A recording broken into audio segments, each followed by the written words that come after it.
Everybody, thank you for tuning in here. Welcome back. We have another sponsor spotlight for the EP Access All Protectors Networking event taking place in Grapevine, Texas on Saturday, April 16th. We have great sponsors, and one of them is here with us right now. That is Greg Lazaroff from Pinnacle Protection Associates. Greg, always great to talk to you. Appreciate you being here. Hey, Craig. Thanks for having me. I appreciate it. Always my pleasure, my friend. So I know you're a busy guy. Let's get right into it. I want to talk about networking. Obviously, we want to talk about a number of things here. But first, let's hear a little bit about Pinnacle Protection Associates and yourself, or how you got into business, or just tell us a little bit about about what you do. Okay, thanks for asking. I appreciate it. We became incorporated in 2017. I'm pretty much a Las Vegas native, and moved the company and incorporated that. I know, go Vegas. Absolutely. In 2017 out of Wichita, Kansas. And I saw a need for EP services out there, and I just kind of hit the ground running.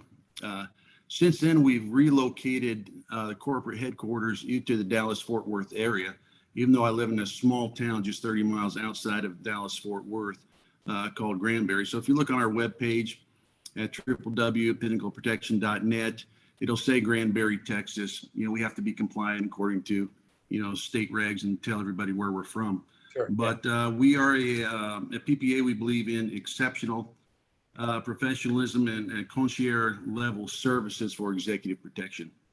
And not only have we kept the Kansas business, but we're licensed there in Kansas, Missouri, as well as Texas. Kansas and Missouri as a private detective agency. Oh, roger that. Cool. I like it. So, in a business, especially, where you're multiple locations as you are, kind of through the Midwest into the South, and I'm not sure what you consider Missouri and other, but Texas definitely South. Like, I'm not questioning that, right? But so I'm like, how important is networking to you and to your business? Great question. I refer to networking as the life force of this industry. One cannot go without the proper sustenance, having food and water that's viable to us human beings. Networking is just like that. It is critical to the executive protection industry. Couldn't survive without it. That's a great answer. I never really looked at. There's been, I talked to several people, owners, directors, people like that, and they talk about it's an important tool. It's you got to have it, and and you're likening it to the very survival of your business, which Absolutely. I think just takes it up a notch or two. And that's as far as I'm concerned, I couldn't agree more.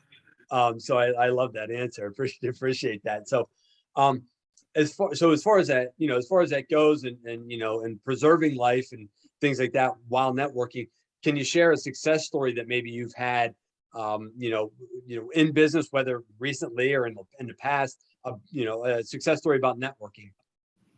Absolutely, I certainly can. And this is a recent story that I have.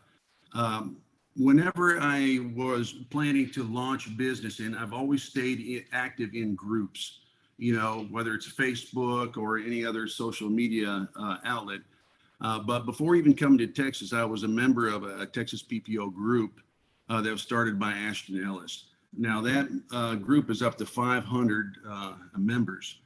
I've only been in Texas since September, and we undertook this job recently from another company.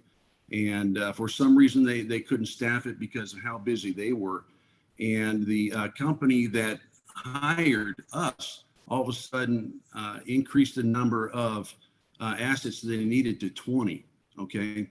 And unless I was a member of that group, I don't think I would have been able to staff that. We got that staff that day with highly qualified guys, ESI, La Sorsa, you name it, that day. And the company that hired us was kind of shocked. They just went, wow, that's pretty good. And I can't give credit that to myself.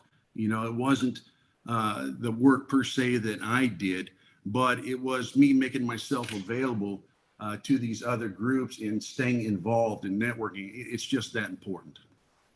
Well, and and I'm gonna kind of disagree with you on that. It wasn't your work because you No. were the one. And because you're the Yeah, one who, like, you went in sure. and put in the work. You went in and you got yourself involved and you offered to be helpful and you reached out to other people. Obviously, when I announced that we were having an event in Grapevine, you were, man, you might have been the first person after that announcement that I heard from. So it's like, Sure. here you go. Like, you've done the work, and I appreciate the humble approach, and that's important in the industry too, right? But let's call it what it is. Like, you did work, you got in front of the right people, because there's a lot of good people out there. They just, sometimes they're unknown, and so just sometimes it's up to you to go find them, or at least to present yourself to say, hey, give me a buzz. And so good on you for doing that, and I love that you got it filled, and the company was impressed, and probably is going to lead to more things for you down the road with that company. And also, when you ask them, hey, would you mind making a referral to your, to one of your business, colleagues who, just, and that's all it could take, right? I've had some great stories. One phone call did all this, or Yeah. one did all that. I joined a group, all this happened, right? So that's cool. Why, and now you're a business owner, you're also a practitioner, uh, you know, and I guess you've kind of already answered the question, but if you expand on it a little bit more, but why should protectors be consistently networking? That's another good question. The reason they should is because, as far as to a business owner like myself, those persons that are taking the opportunity to network, to come to conferences, to get licensed in the area that they want to be in. When I'm getting and I'm hearing back from those guys on a regular basis, they happen to be the names that are at the top of the list. Of course, we want the highly qualified, the ones that are properly trained up there. But those guys that are showing me that they're hungry and stuff, when I get a job and it has to be, staffed like that, Mm-hmm. I remember those names, Yeah. and they're the ones that are getting the calls and they're the ones that are getting the jobs. Yeah. Yeah. And and if they're saying, especially if they're saying yes, right? I mean, if they're not only are they picking Excellent up the point. phone, they're saying yes, which ties right in. Is that networking? And not necessarily, but it kind of is, because what keeps you top of mind of somebody else that you want to know. And I wanted to talk about that what you said real quickly about being licensed of where you want to be. I think sometimes that we run past it, just we assume that, and not only where you want to be, where is the work too. Like, Yes. I grew up in Western Pennsylvania, right? Small little Mhm. town. And one of the first pieces of advice I got about networking was like, oh, you just go and talk to people, which is Mhm. terrible advice, because you don't just go talk to people. You have to go, you have to network where the business is. Where do you want to be? Who do you want to work with? There's all these things that you have to kind of plan on, or I guess prepare for. And then you go get in front of people, but you don't have to wait for that. It's just like, if you're going to get licensed in Texas, start talking to people in Texas right now. And whatever that Absolutely. process is, you do it now. If you want to get licensed in California, start having the conversation now. Where do you want to go in California? Because there's multiple places throughout that state that you could go to, right? Or, to anywhere around DC, or, Northern Virginia, Northeast Ohio, where I am right now. There's a lot of conversations that happen. So, I'm sorry, I kind of went off on a rant with that, that, No, that you excellent provided. points. So, yeah, but thank you for saying that. So, and in this case, like I said, I put out an announcement that we were having that event, and I hear from you shortly thereafter. What made you decide to want to sponsor this event in particular? Well, to me, it's a no-brainer. I see your work and what you do with Christian West with EP Access, and it just makes sense to be a part of it. You made a social media post. You said coming to a town near you, hashtag DFW, and right away, I just said, Craig, I got to be a part of this. What can I do? Yeah. And that's what part of networking is. It's just making yourself available and telling those that are involved, whether it's setting up a big function like this, I want to be a part. What do you need? How do you see me working together with you? And that's what we did. Some companies didn't, and they found themselves out, not a part of this. But as I said, you got to take the time. You got to put in the time to contact the people that are making moves and just saying, hey, listen, I want to be a part of this. And it's going to be a fantastic, network event. I was just there last night. Yeah, that's And awesome. I wanted to check out the facility. It's beautiful. It's roomy, indoor, outdoor. The staff is great. I'm really excited about this. So Good, good. That's glad to hear, and I appreciate you doing that. you bet. And I've gotten, and actually I got directed there by a gentleman named Chris, who's going to be, he'll be at the event as well, and he kind of pointed me in that direction. And as of last night, we had 119 registrants for this event. Fantastic.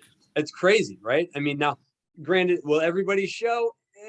Maybe, maybe not. I tend to believe no. Things come up, and I understand that.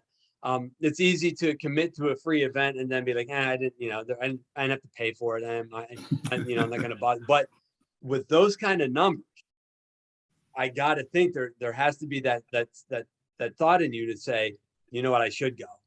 Because you don't know what conversation you're going to have. Like, every conversation is valuable. You just don't know to what level, right? I mean, it could turn in that you want nothing to do with that person, or you want to bring him in, under your team. Like, so Sure. you got to have the conversation to know that. So anyway, well, cool. Greg, again, thanks for, thanks for doing the advance on the location. I appreciate that. Going above and beyond, and we didn't even talk about that, but I appreciate it. And thanks for the feedback. But thanks for being here. Thanks for taking the time. I'm going to let you get back to it. And if I don't talk to you before, which I can't imagine that I wouldn't, I'll definitely see you. I'll definitely see you in Texas. All right. My pleasure, Craig. Thanks for allowing me to be a part of this. And we look forward to those that are coming out. So come out and join us, Grapevine, Texas, April 16th. Be there. Well done.